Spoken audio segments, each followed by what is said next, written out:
What is going on, everybody, and welcome back to another Madden NFL 16 Ultimate Team gameplay. We are in the fourth week of our fourth season right here. Coming off a loss. Hopefully we can avoid a second loss. Definitely don't want to be behind early in the season as I'm trying to make the playoffs and advance in the rankings and be able to rank up in MUT and advance in the tiers. Yeah, the last game didn't go very well. Had a couple of fumbles. Just couldn't get it done when I really needed to get it done. But we're definitely going to hope for something else in this gameplay. This game was played right after the game in my last video. As you could tell, I was a little rusty in that game, and it's a little bit more of the same on this one. As again, I start out the game with a negative yardage play. And I don't know how his guy comes across and makes a play right there. But I'm going to go right back to the same play, and I pressed the wrong button. I had a receiver in the flats, and as soon as I threw the ball, I shouted out, "No, wrong button!" And yeah, the result was an interception. And thankfully, this is the last game against the most feared players. I didn't have any on my team, and it was definitely frustrating to go against them. And the title of this video is Lob Streaks, and that play 2 plays ago was exactly why, as his big huge quarterback falls into the end zone for a touchdown. I don't know if it is just me or if my cornerbacks just aren't good enough, but these lob streaks are ridiculous. 70% of the time someone throws the ball deep on me, they come down with it. It doesn't matter if I play for the ball or if I play the receiver, they just always seem to come down with the ball. And when it's me going up for a ball on offense, it just doesn't seem to work for me. And that's a big part of why I like to stick I like to stick the ball on the ground or underneath on little drags and slants and just underneath routes. I very rarely throw the ball deep unless I do a little vertical route and I have receivers wide open in the middle of the field. But I don't like to test one-on-one coverage all that often if I can avoid it. But I I go for an out right there, and he's got the ball in great field position already with the lead, the big fast mobile quarterback, and he's running the Wildcat, and he's running jet sweeps in this game and fake jet sweeps, and it definitely gets to me. But luckily right here he throws the ball out of bounds. His receiver actually came down with it yet again. And on 4th and 16, he goes right back to it, and what do you know? He manages to come down with it. I don't understand if it's something I'm doing wrong or if it if it just happens to everybody, but I definitely cannot stop those lob streaks. And right here, he almost gets a touchdown on me. Luckily, I was able to pin him down as I come up with the interception, and the camera swap made me run backwards for just a second. But that was definitely a stop I needed. He was driving, and I don't feel too confident in stopping him right now. But the half is nearing an end, and see, this is what I mean. Those last 2 throws, I threw it deep, and my receiver wasn't able to come down with it, and that's exactly why I stick with underneath routes. No matter what I do, it doesn't work. And right there, I just make a terrible read. I can't even be too upset with that interception, other than with myself, just because that one was completely on me. It's not like Bortles threw a bad ball or the defense glitched or anything. That was just bad on me.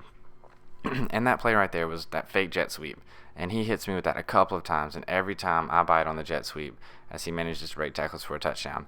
And I bite on that jet sweep, and his tight end is just crossing right where I'm leaving from, and he burns me on it. And that's definitely something I've got to work on. So he's kicking the ball off to me with just a minute left in the half, and I'm down 14-0, just like the last game. And that's definitely never a good sign to be down 14 points in the first half, for not just once but twice in a row. It's really hard to come back in Ultimate Team, especially because the quarters are only 4 minutes long, and it's really hard when your offensive line doesn't block anyone. So I'm just gonna punt the ball out of bounds as time expires in the half, and it's unfortunate I've got to kick the ball off to him. He's already got a big lead, and it's not looking good for me. I'm going to need to come up with a big stop very soon if I'm going to want to come back in this game. But it looks like he's going to just try to run the ball. try to run the clock out. I definitely don't blame him. Prevent some turnovers. Right here, I had him stopped in the backfield, but his fullback breaks the tackle, and that was just very unfortunate. And there wasn't too much I can do with it. And that's why when you have a big lead, you don't need to throw the ball, because he throws an interception, and I've got the ball on the 39-yard line, and I'm just one big play away from making this a very close game again. And I know there's not a lot of time left, but I'm not panicking. I'm sticking to my game plan. I'm not going to just chuck it up deep every time. I'm going to keep doing what I do, and apparently that is throw interceptions on slant routes. So I get a big break on defense, cause a turnover, and then just a couple of plays later, I give the ball right back. Right here, I get a big sack, barely got to him. He hurries up. I know he's going to go back to that same play, and man, I was right there. I just missed, and he breaks a couple of tackles. But I feel like I was very close to coming up with a user interception right there, and that would have been very, very helpful, as I actually hold him to a 3-yard loss in the screenplay. But on 3rd and 13, what do you know? He goes up deep and he catches it once again.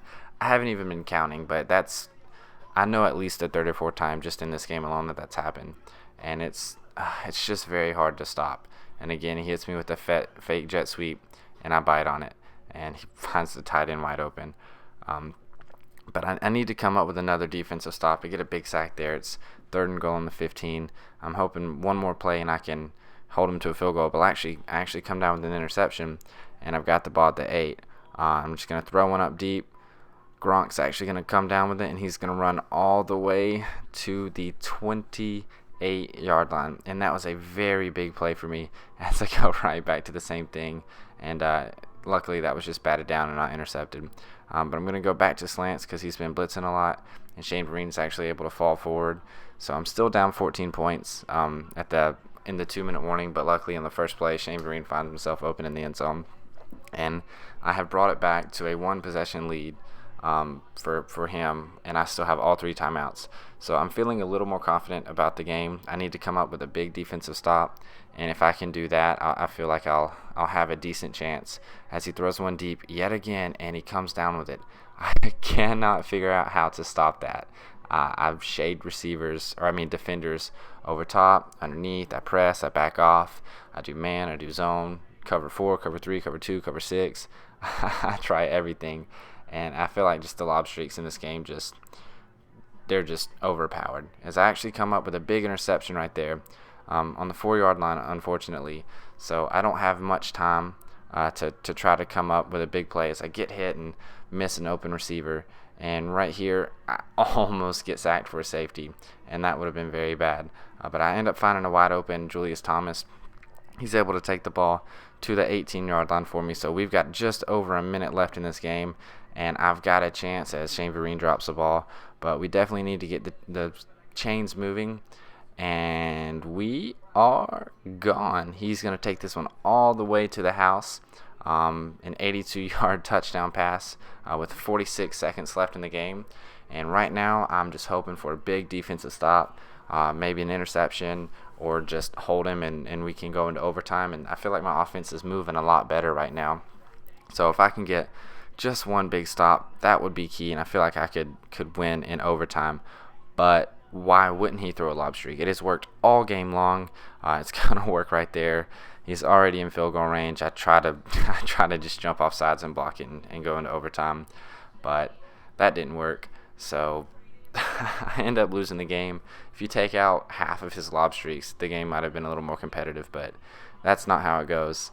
But I hope you guys enjoyed this video. Maybe next week I can get off of this losing streak and show you guys a winning effort. But I hope you enjoyed the video. If you did, feel free to like it and subscribe for more gameplay, and I'll see you guys later.